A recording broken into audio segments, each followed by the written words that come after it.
Bien-aimés dans le Seigneur, recevez nos salutations dans le nom de Jésus, notre Seigneur et Sauveur. Prions avant de voir l'enseignement du jour. Père céleste, Père grand et redoutable, merci parce que tu nous réunis encore en ta présence pour nous enseigner ta parole. Nous prions que tu nous enseignes. Merci pour l'exaucement. Au nom puissant de Jésus, nous prions. Amen. Le thème d'aujourd'hui, à qui la faute? À qui la faute? Dans sa discussion avec l'ange de l'Éternel, Gédéon a posé certaines questions dans Juge chapitre 6, verset 13. Juge 6, 13.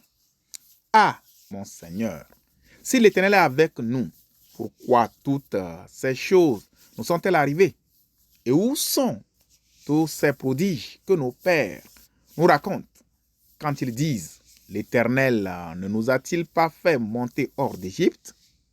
Maintenant l'Éternel nous abandonne et il nous livre entre les mains de Madian. Gédéon se posait la question de savoir pourquoi ils ne voient plus leurs signes, les signes dont leur père leur avait parlé.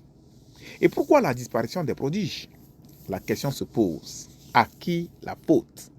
Qui est le responsable? Qui doit-on blâmer pour la disparition des prodiges?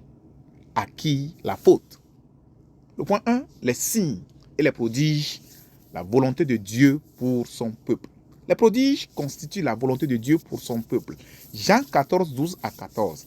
En vérité, je vous l'ai dit, celui qui croit en moi fera aussi les œuvres que je fais, et il en fera de plus grandes, parce que je m'en vais au Père.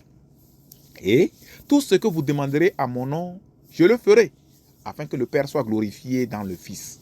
Si vous demandez quelque chose à mon nom, je le ferai. Jésus a clairement dit dans ce passage que si nous croyons en lui, nous allons faire les œuvres qu'il a faites. En fait, il a même promis que ses disciples feront des œuvres plus grandes que ce qu'il a fait. Et il a dit que tout ce que nous allons demander en son nom, il va le faire pour nous montrer que Dieu est pleinement disposé à faire des prodiges pour son peuple. La faute, ce n'est pas Dieu. La faute revient au peuple. S'il n'y a plus de signes, si le peuple de Dieu ne voit plus les signes, si nous-mêmes en particulier, nous ne voyons plus de signes, de manifestations de Dieu dans nos vies, la faute revient à nous-mêmes. Marc chapitre 16, verset 17 à 20. Voici les miracles qui accompagneront ceux qui auront cru. À mon nom, ils chasseront les démons. Ils parleront de nouvelles langues. Ils saisiront des serpents. S'ils boivent quelque breuvage mortel, il ne leur fera point de mal. Ils imposeront les mains aux malades et les malades seront guéris. Le Seigneur, après leur avoir parlé, fut enlevé au ciel et il s'assit à la droite de Dieu. Et ils s'en allèrent prêcher partout. Le Seigneur travaillait avec eux et confirmait la parole par les miracles qui l'accompagnaient. Voici quelques miracles mentionnés que les disciples de Jésus sont censés accomplir. Chasser les démons, parler de nouvelles langues, saisir des serpents, boire des breuvages mortels sans être affectés, guérir les malades. Vous voyez, quand Jésus a fait la promesse, le verset 20 mentionne « Et ils s'en allèrent prêcher partout. Le Seigneur travaillait avec eux et confirmait la parole par les miracles qui l'accompagnaient. » Vous voyez, le Seigneur est toujours prêt à le faire aujourd'hui. Le psalmiste pouvait dire dans Psaume 71, verset 7, « Je suis pour plusieurs comme un prodige, et toi, tu es mon puissant refuge. » Le point 2, les causes de la disparition des prodiges. Quelles sont les causes de la disparition des signes? Pourquoi nous ne voyons plus de prodiges comme ce fut le cas au temps de Jésus? Voici certaines causes. Le péché, premièrement. La première cause, c'est le péché. Ésaïe 59, verset 1 à 2. Non, la main de l'Éternel n'est pas trop courte pour sauver, ni son oreille trop dure pour entendre. Mais ce sont vos crimes qui mettent une séparation entre vous et votre Dieu. Ce sont vos péchés qui vous cachent sa face et l'empêchent de vous écouter. Donc, les péchés constituent une barrière. Nos péchés empêchent les prodiges. Ce n'est pas que Dieu ne peut plus faire des prodiges. C'est ça ce qu'on nous dit ici. Sa main n'est pas trop courte pour sauver. Ce n'est pas que Dieu n'entend pas nos cris pour opérer des miracles. Ce n'est pas qu'il n'entend pas. Il entend bien sûr. Et sa puissance est toujours la même. il est l'Éternel. Il ne change pas. Il peut toujours le faire, mais il ne va pas le faire si nous demeurons accrochés au péché. Nous devons nous débarrasser du péché avant que Dieu n'intervienne. La deuxième cause, c'est l'incrédulité. L'incrédulité empêche la manifestation des signes de Dieu. Marc chapitre 6, verset 1 et verset 4 à 6. Jésus partit de là et se rendit dans sa patrie. Ses disciples le suivirent. Mais Jésus leur dit, un prophète n'est méprisé que dans sa patrie, parmi ses parents et dans sa maison. Il ne put faire là aucun miracle, si ce n'est qu'il imposa les mains à quelques malades et les guérit.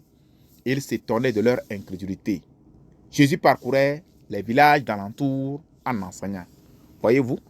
Donc, l'incrédulité limite les signes, ou bien elle empêche carrément même les signes, comme ce fut le cas quand Jésus est allé chez les siens à Nazareth, où ils étaient incrédules. La troisième cause, c'est l'oisiveté. Nous devons nous mettre à l'œuvre de Dieu. Dans Marc, on dit que les disciples sont partis. Ils se sont mis à l'œuvre et Dieu les a accompagnés par les signes. Si nous sommes oisifs, si nous ne voulons pas faire l'œuvre de Dieu, si nous sommes paresseux, Dieu ne va pas nous accompagner dans notre paresse avec des signes. Non. Jésus a dit qu'il était à l'œuvre et nous devons copier son exemple. Jean 9, 4. Il faut que je fasse, tandis qu'il est jour, les œuvres de celui qui m'a envoyé. La nuit vient où personne ne peut travailler. Jean 4, 34 à 35. Jésus leur dit, ma nourriture est de faire la volonté de celui qui m'a envoyé et d'accomplir son œuvre. Ne dites-vous pas qu'il y a encore 4 mois jusqu'à la moisson? Voici, je vous le dis, levez les yeux et regardez les champs qui déjà blanchissent pour la moisson. Nous ne devons pas procrastiner. Voyez, nous devons revenir à Dieu pour jouir des privilèges perdus. Ésaïe 1, 18 à 19. Venez et plaidons, dit l'Éternel, si vos péchés sont comme le cramoisi, ils deviendront blancs comme la neige. S'ils sont rouges comme la pourpre, ils deviendront comme la laine. Si vous avez de la bonne volonté et si vous êtes docile, vous mangerez les meilleures productions du pays. Dieu est un Dieu de bénédiction. Dieu est un Dieu de signes. Dieu est un Dieu de meilleures choses. Il veut les accomplir dans nos vies.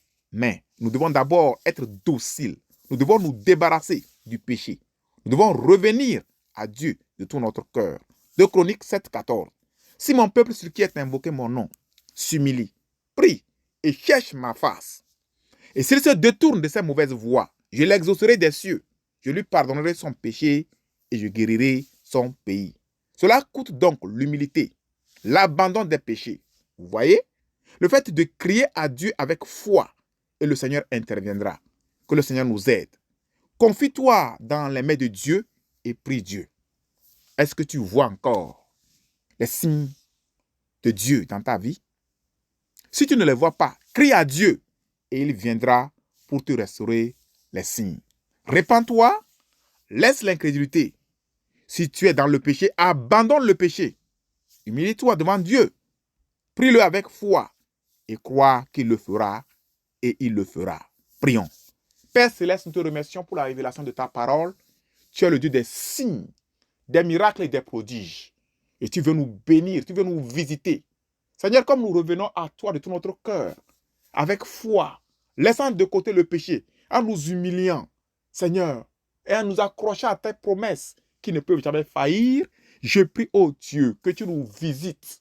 Fais pleuvoir tes signes, tes miracles et tes prodiges dans nos vies. Comble-nous à tous égards en Christ. Merci pour l'exaucement. Au nom puissant de Jésus, nous avons prié. Amen. Que le Seigneur vous bénisse. N'oubliez pas de partager ce message avec les autres.